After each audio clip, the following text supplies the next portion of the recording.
a heat map, dichromatic color schema. Yeah?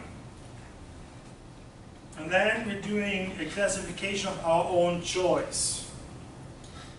That means we're going to click that one secret button and boom, we have 20 options and more. Huh? Blow your mind, 9:15. Huh? Okay, ready? Everyone has this on the screen right now? Completely from scratch? All right. How do I change? First of all, how do I save?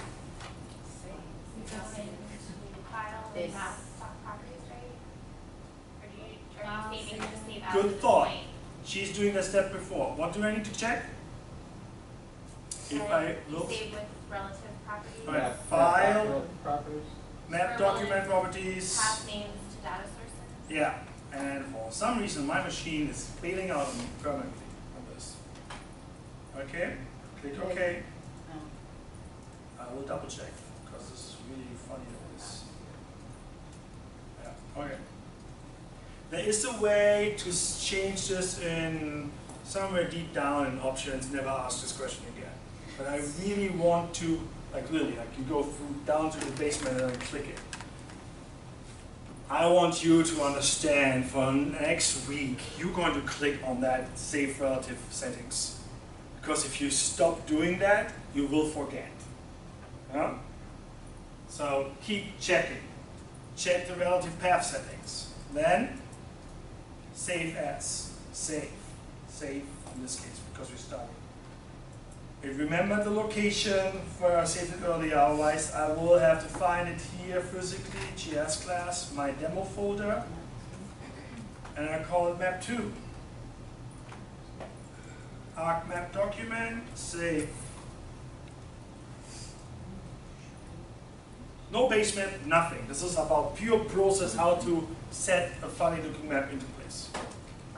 We can make this nice and happy later. Alright. Monochromatic. Any idea?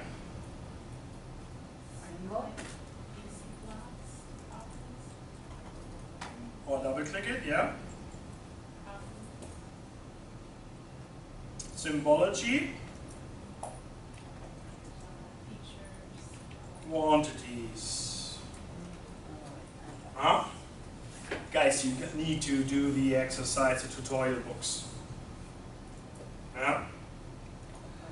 Please, can't stress this. You need to do this. Yeah? Because then you actually have seen it before and we can just go and say, hey, 20 years, 15, 20 years with that software, this is the trick. Yeah? It's like you gotta go to Home Depot to understand what they have in the different aisles, and then you say, hey, this is the super glue we are going to use in that shelf of super glues. You gotta look at the super glues before. Hint, big hint. It will make your life easier the farther we go down that rabbit hole of GIS. It's a magic world that awaits you. But you gotta put some magic on your own. Work for it. Yeah? There are no significant readings in this class. There's time outside of the class in the theory of grad school allocated for class preparation for you guys. So instead of reading 50 pages, gotta sit down and play with the software. Repeat what we have done. There's a video, you can go back. You can send me an email and ask questions. Gotta do those exercises. Yeah? One student knew something where to find this. Alright, monochromatic settings or color schemes. You go to properties of the layer, you find in the symbology, you go through this complete list here, and you actually find it here with graduated colors. Gradient, graduated colors. It gives you a hint, hey, I'm kind of in the right spot. Gives you a hint, hey, I'm kind of in the right spot. So for the training purposes, we are dealing with the total household population. We did explore in our catalog our data. We did take a look at it earlier with the file name, field names. So when we look here at fields and value, None basically means don't give me any field. Now I look here and I will see all numeric fields. Remember, there is a field name called name. Name doesn't pop up because name is actually text. So I can't color code text with this option. Household population, HH-pop. So, predefine. It popped up with color in. Created classes, shows me a range, and shows me a label. This is how it will appear in the legend later. Data value, label. That means I can overwrite this and rename. It also popped up here in the natural breaks, Jenks. We have seen a PowerPoint slide on this. 5 classifications, and this is the magic button we will have to click sometime. For the exploration of this data, for a simple saturation, increasing values or increasing color, this is good enough. It's good enough for the purpose of the process how to set a monochromatic map in place. I want to increase the amount of classes to 7. It will pop up and reset here the ranges. Check this again. From 5, just the first one is 1223, to 7, it's 1060. If I click on classify, don't do it right now.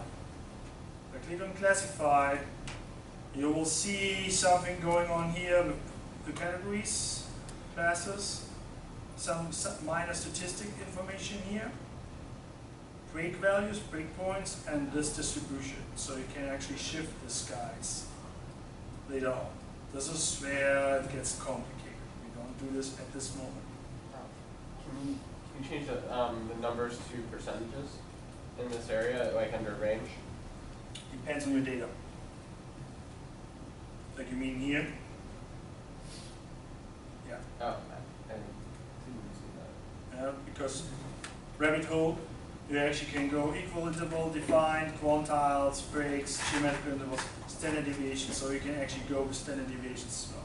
So you can do statistical data in the presentation. For a simple, if I ask you a monochromatic map, this is a simple way. Find the place, do the color ramp, and you see, wow, well off. Well, the challenge is to find what is a monochromatic color ramp. Yeah. And then say 5 or 7. That makes sense. You will see this with data. You're using block groups, but you're not using the household population using another data field. Different population, it's different numbers. And I click OK. And it should look like this. Yeah? Alright, we just created our first demographic map showing household population by block groups for a section of Broward County. It's not the whole county, it's a section. Yeah?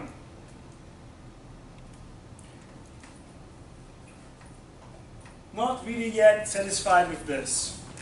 But this is the very first simple step of make the different values appear on my map, or at least on the screen. Yeah? Alright. Let's make life one moment more complicated. Let's go back to layout view. Down here. We shift this around a little bit. Just to get a little bit of space. And for the purpose of this exercise, we're going to insert the legend.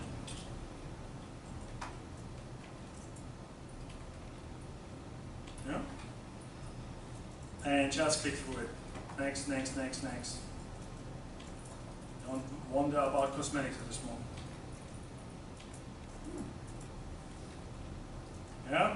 bigger than before, but we have seen, because if you zoom in,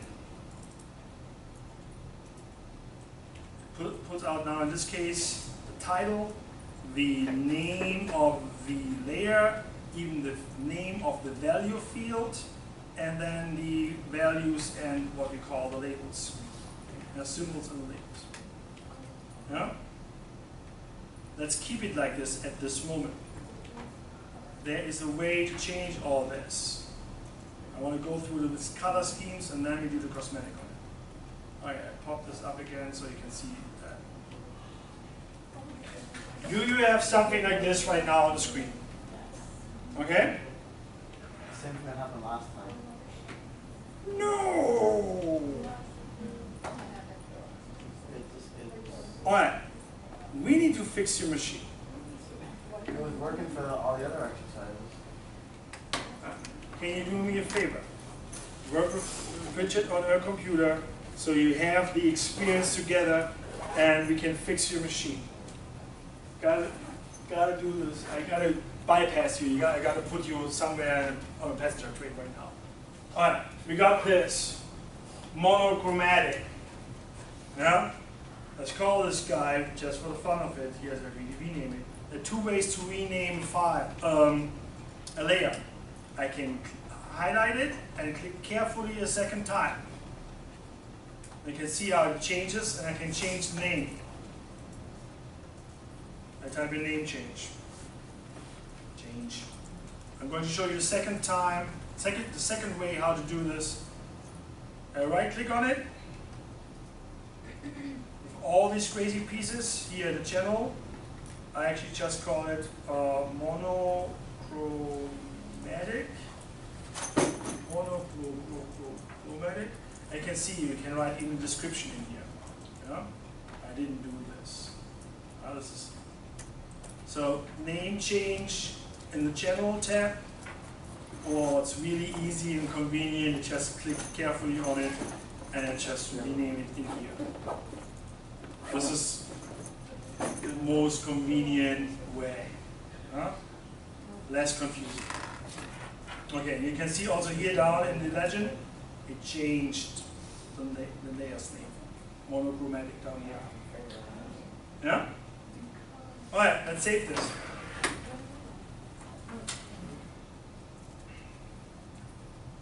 So I can now go in and right click and copy. Click on layers on top here, right click, and paste. And I paste another time. So I have on the left side in my table of content 3 times monochromatic, and now I can see how the legend filled out. Okay?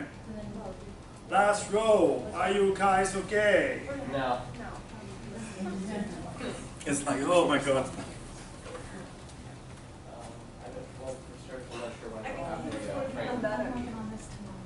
No, that's good. You're in layout view.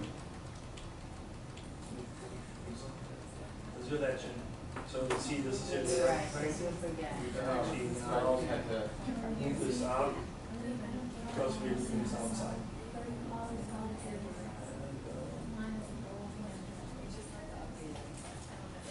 And you can go here.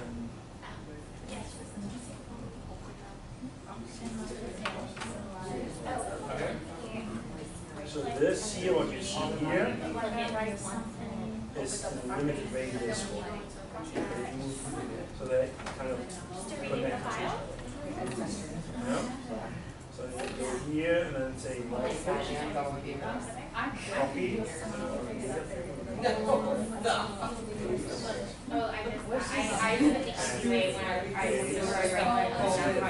Times the same, but it also goes up 3 times. Alright, got this? Are you doing okay? Alright. Are you doing it?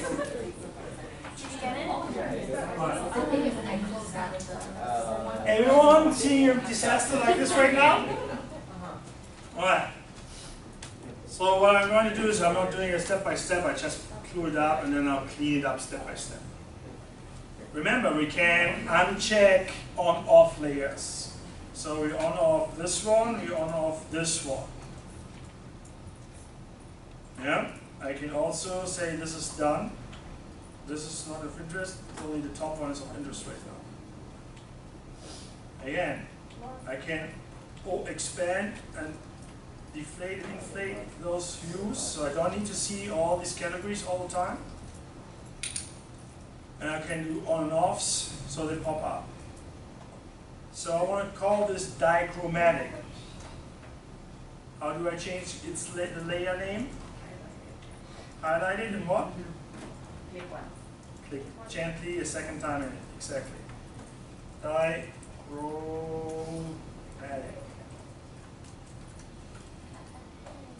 Okay? So now, have you seen something? It didn't change the name down there. Because it was not active.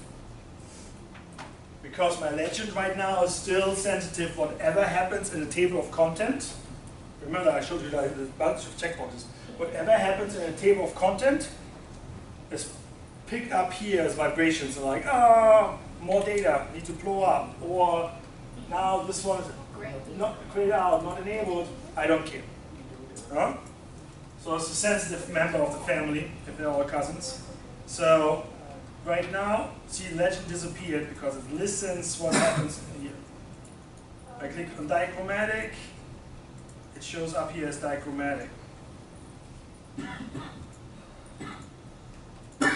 Any idea how I'm going to change the symbology of my dichromatic color scheme?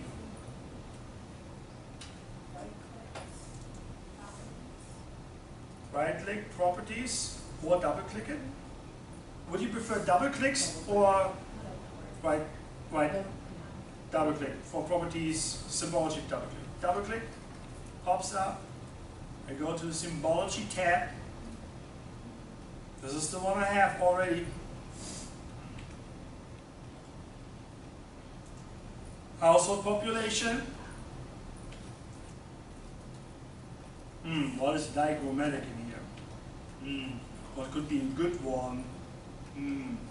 I don't know. Let's take this one. Yeah? 7, 9. Yeah? Let's do a little bit more so you can see a little bit different shades. Actually, this is not pure dichromatic. Oh, it's not pure dichromatic. This is better. This one here looks that it goes straight through, blends easy over. The other one was like had a third color in it. Yeah? Those were being finicky. And I click OK. So this changed. Yeah? The legend automatically adjusted. Yeah? The map itself automatically adjusted. And I can have this impression now, I would see a trend that something is less here, and here is a little bit more. And I say to be very careful, because by instinct you would think blue is a negative color or decline or very low, cold, yeah? Versus red is a lot of heat, a lot of warmth. Well, if this is household in a romantic way, you can argue those are a lot of lonely people, yeah? And those are households with families and multiple kids. Without any scientific explanation, just gut feeling, knowing that you deal with household size and population. Yeah? So let's save the same document, click on the floppy. Move this guy down. So I highlight it, click the left mouse button, keep it down, and drag and drop. You see, there's a moment where this line comes in, and I can do this. Boom. So it's monochromatic, dichromatic, monochromatic. I disable this guy.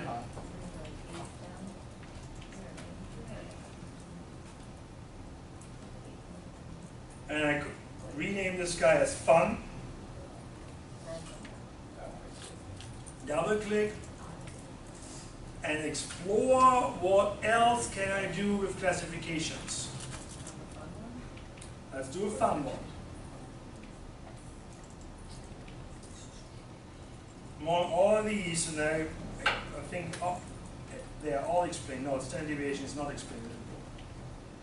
You can actually now go in and say, hey, I want to do manuals, 7 categories, and I can say, hey, I have break values of 1,000, 10,000. Now see it jump down there, it sorts it. 20,000, 40,000, and 80,000. There's a pattern, see that?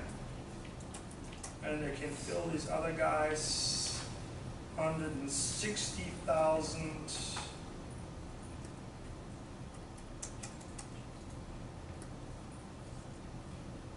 And that's a half million. 500,000.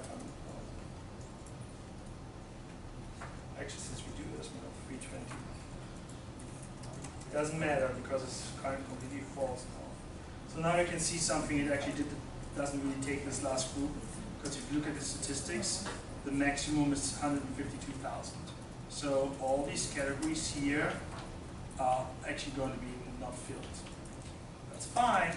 It's a fun exercise.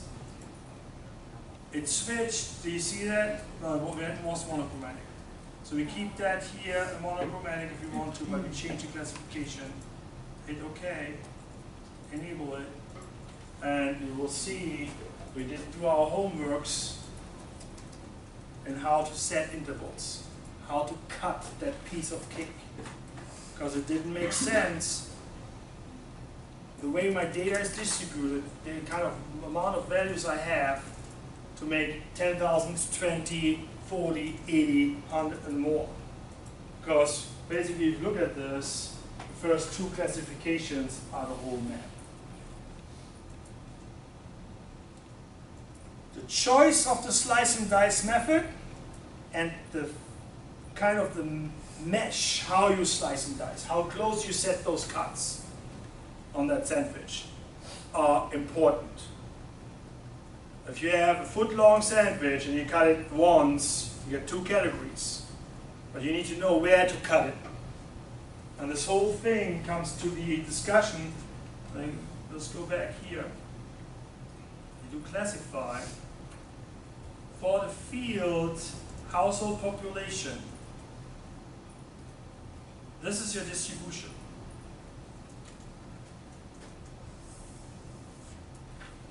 Pretty much like this. Huh?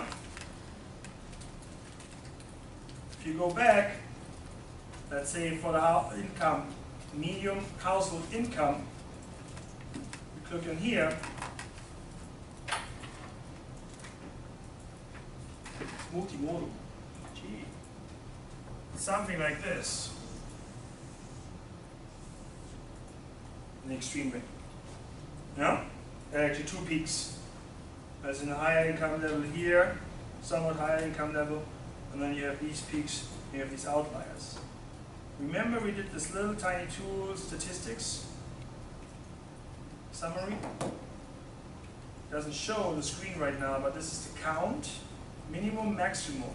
Right now, in our area, in the geographic area of the data we're using, yeah, we know we have household incomes of multiple $1 million in Fort Lauderdale.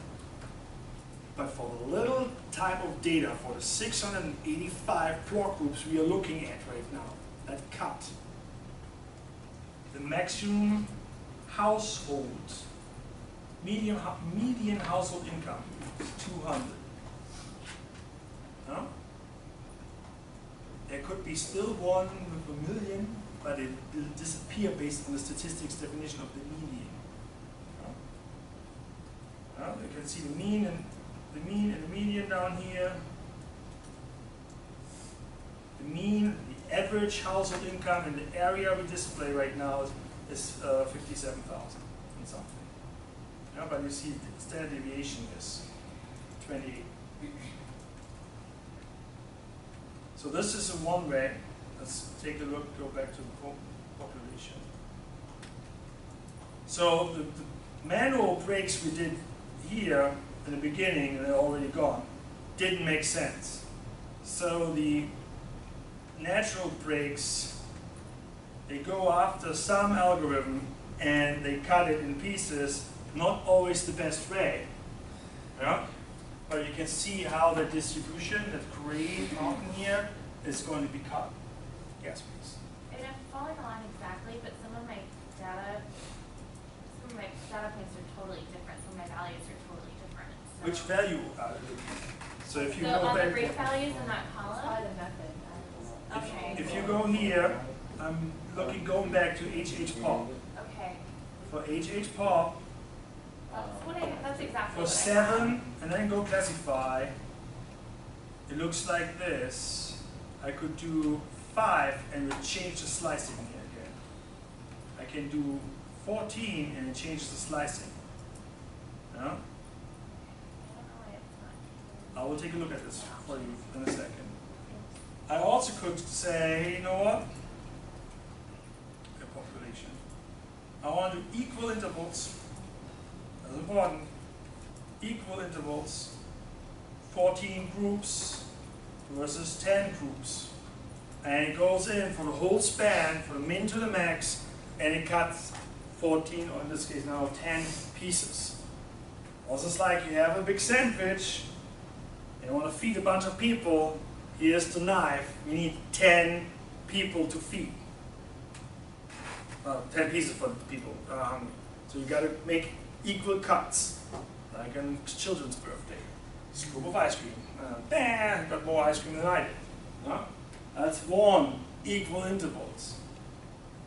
Does this make sense when we have a population like this? No, because this, make another sandwich example.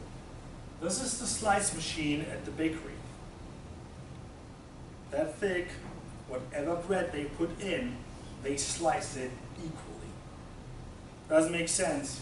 If this is a slicer like this long, cuts the bread like this, or like that, equally small pieces. Yeah? Depending on your data, and you get a feel on this, and the min-max helps. Defined interval is somewhat a rescue. So if I click on defined interval, it popped up arbitrarily an example. Now I can fill in a value here. Yeah? A little bit mathematics, a little bit understanding. Well, if I have 152,000, does it make sense to do 1,000 people step? Not so much. 10,000 people. Let's do 10,000 and play with this. This is really, play with the numbers that make sense. 5,000, 10,000. Something you can imagine in terms of how you deliver the data format. How do you explain to someone, this is this number? My best example is, because of my research, in 2012, the state of Idaho burned 1.7 million acres of land, burned them down in wildfires. 1.7 million acres, what is that? Well, for everyone who was in the Netherlands, it's half of the land mass of the Netherlands. It's 5 times of New York City, if I remember the numbers right. Now, this is a different dimension, like, ooh, 5 times New York City, whoa. You know? So, gotta understand how to deliver that. So if I say 10,000 here, as an example, and click OK, I get this. Good. Let's go back. Let's give him 5,000. Yeah, this is on the fly. 5,000. I'm fine with this right now. At this point, I'm fine. In terms of time being, we need to be fine. So we just explored a few different settings, or called classifications. Number of classes, the amount of slices, the sizes of the slices, based on different methods and dependent on your data. Not everything in the world is normal distribution all the time. That's important to remember. If I click OK,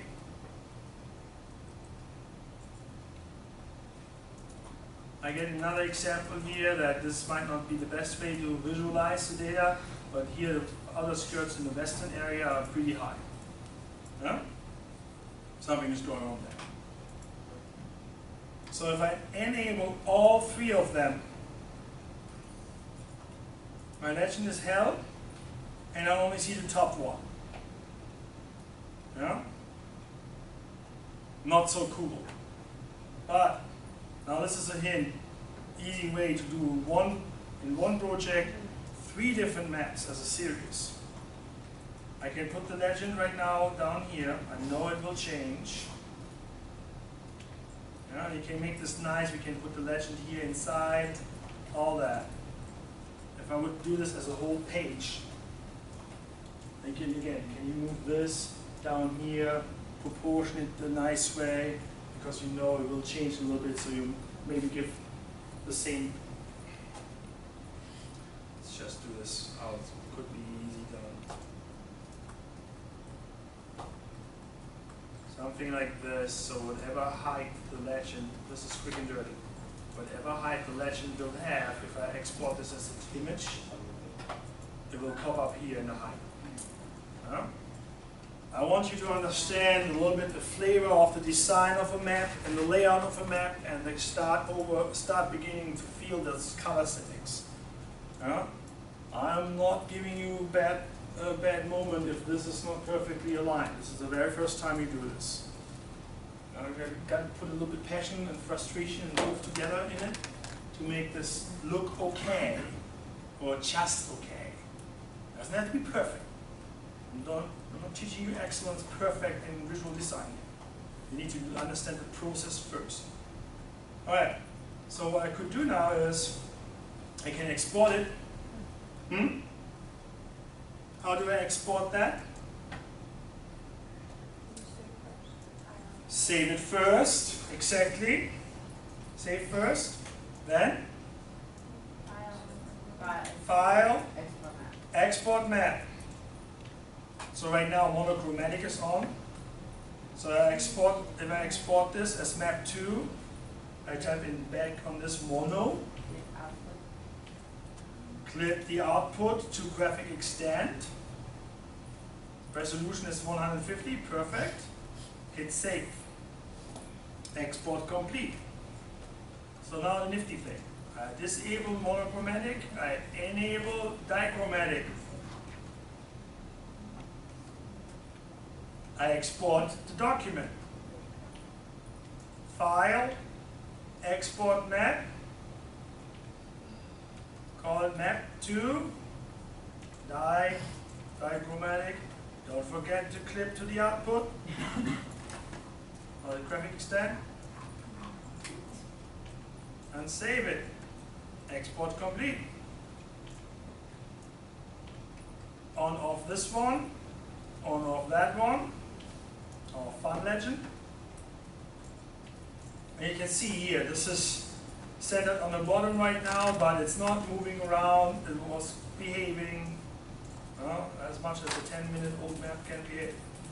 Export map, click output, call it fun, map 2 fun, save. If I have our catalog open and go to my project folder and refresh, I should now see map 2 mono, map 2 fun. This is a preview. This doesn't have to be perfect. Yeah? And I see the dichromatic. And it's all ugliness and beauty.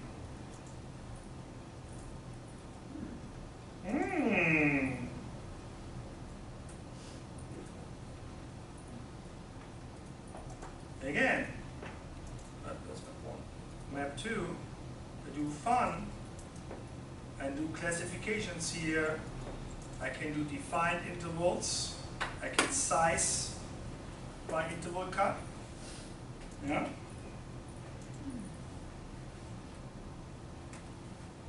And if I want to go fancy, let's increase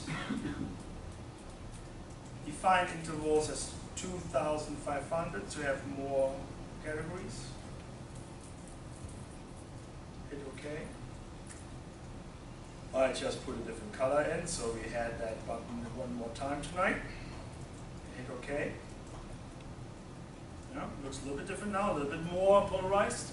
So I can see there's some variation coming in. This is good, because my slices are now smaller. So for 5,000, I need now two times 2,500s. Yeah, so I can differentiate. And last but not least, what we haven't done yet, besides saving, is export this as a PDF. So I do File, Export Map, change type to PDF. Down here, PDF. I can clip the output again if I want to. I can change here the image sampling ratio. This is important if you deal particularly with background images like a base map. That can ruin file size or output quality. So this is the way we do things. This is okay. Resolution 300, it's PDF, should be fine. It's not going to blow up. And we're in the same folder, D1. Map 2, PDF, looks good.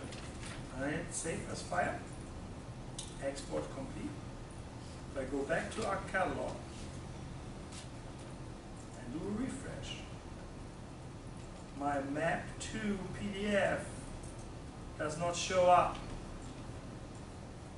That is completely okay because our catalog prefers spatial data. This guy, the PDF we exported, is not so much spatial. So if I go back to my File Explorer, find my location, C drive, GIS class, D1, I will see a map2 PDF. If I double click it, pops up. I only have the viewer here, and it shows me this one. Alright?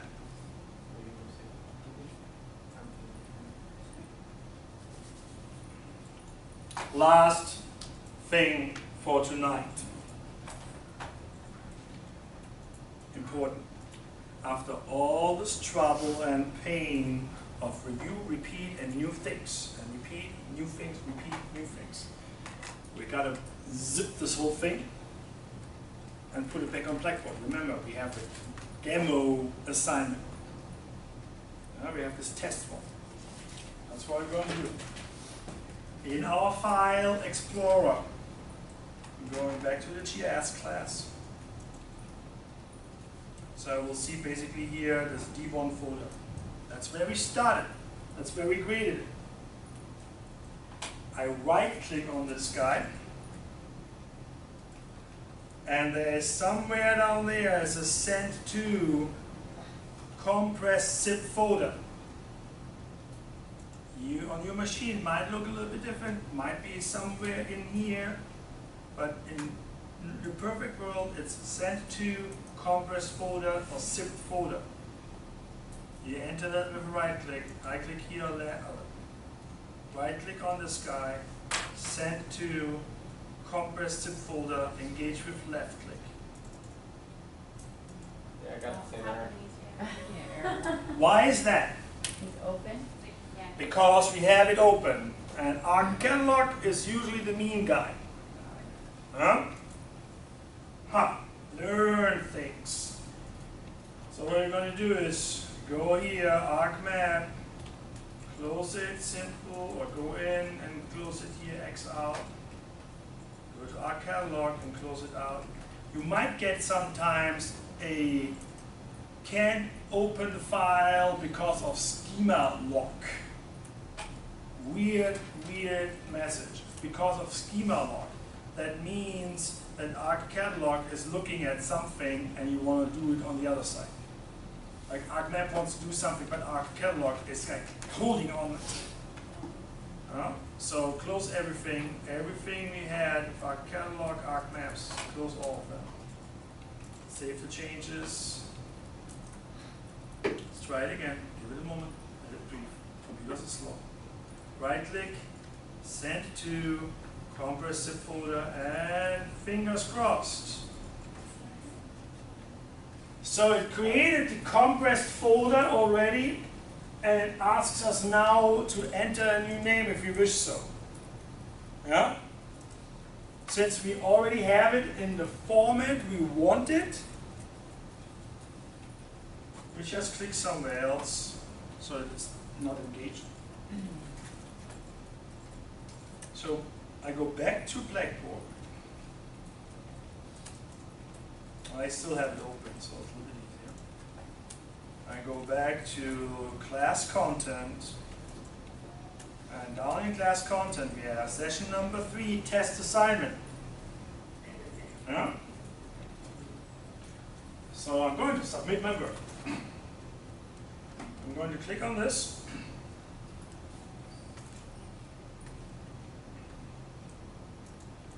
I see here text submission, write submission, attach file, browse my folder, browse my computer. I click on this and I go the same way. Local C drive, GIS class, and now I can see the compressed folder. Can you see that as well? With the zipper on it. Click on this guy, hit open. So now I should see this here on the computer screen. You do need to click submit. Just say browse my computer and do this. It's not a submission. We have to change the name of the file to our. Oh. Yeah, I haven't seen We can do 1, 2, 3, 4, 5, 6, 7. Well, if your N number on your student ID on your transcript is 1, 2, 3, 4, 5, 6, 7 something, that's fine. Mine is not. So this is the point where you have your own individual N number on this. If this would be an assignment, it would be called A1 underscore N number. Oh, assignment 1. Assignment 1 underscore your N number. Because at the end, I go back into the Grade Center and download all submissions. So I get 12 files that will look like A1 and something zip. I select everything, extract everything, and get 12 folders, and double click in each and read your submissions. And doing that, I also have your map documents, your data folders, your images, your little tiny Word document. So everything you spend on working for the assignment in that folder, I can see. I can take a look at it. Yeah? So if something went wrong with Symbology, or a north arrow is missing, or the legend is all over the place, I can actually go and open up your map document and see if something is wrong. If you don't set relative path settings, I might have a problem, because I open this in probably users, T-Wurzer, documents, Nova, classes, GIS class, assignment 1, your folder. Which is definitely different from C GIS class. Huh? Gotta set that button, relative path settings. And I go have a grading sheet, and I go through all this, and I come back with scores and comments. Alright? Alex, what was your question? There was something wrong with renaming I them. just can't get my NFC number right now. For the purpose of this demo, So just don't return it? rename it. Just Okay. keep it. Thanks. You have a whole week to find out your N number. You know? In the worst case, I can give you the N number. I have it somewhere. Yeah, Alright. I have it. I just can't get it. So if I click here this already? on submit, it uploads the data. Do not underestimate that process. Assignment 1 should be fairly straightforward, very quick to upload. If you're at home or at a coffee shop and you suddenly have a larger file because we did a little bit more data crunching, do not do this 2 minutes before the deadline. Wireless might be out, or you're not getting a well enough connection. Huh? This is for me. For the assignment. let's see. Did we have grades yet? No. So let's take a look at grade center, full grade center. So this is the way I see this. So not everyone here submitted right now that document, but every yellow dot here tells me I need to look at this as a grade. Need to get some So you background. want us to submit what we. I want you to submit the demo session to make sure you successfully submitted a zip file from a demo session. Please, this is part of the exercise. Can we reload the happy page? So what are the instructions for what we're supposed to do this week? Is it uploaded? Oh, I just closed it. Since 9 o'clock, assignment 1 is online in your content folder. Let's take a look at this. I saw it. Yeah. See it? Yes, PDF.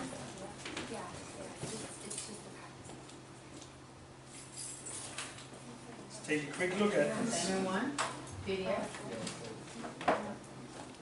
So if I go here to class content, scroll down, I could do a folder so it's easier to find. And you click here on assignment 1, this is the way you can submit this. You click here on the PDF, you open up the PDF and you read this one. In your GIS class folder, create a folder called A1 with your N number. Download the data. There's data here. Assignment 1 data. Yeah? Explore the data. Step by step. Oh look, part 2, map series. Create a monochromatic, dichromatic, and an own classification of your choice for a different field. So if you look at this very careful before you fall apart with your brain, we did assignment 1 as a template tonight, step by step. Just to make sure that you have been exposed to every tool, every process, every line of thought. Yeah?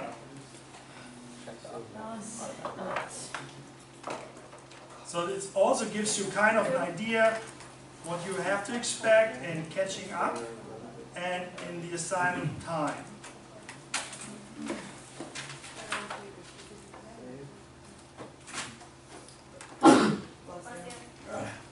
Alright, I'm sorry for 4-minute overtime.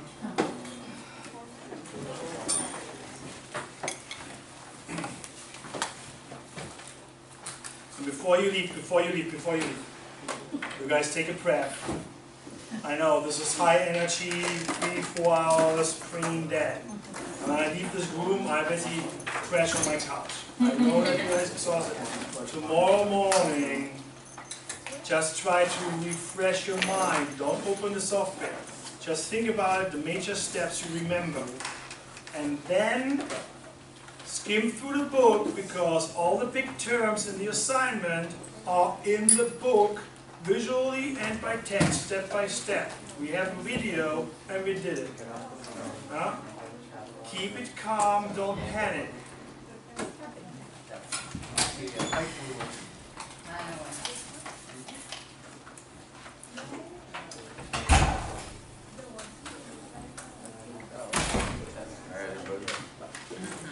Next weekend.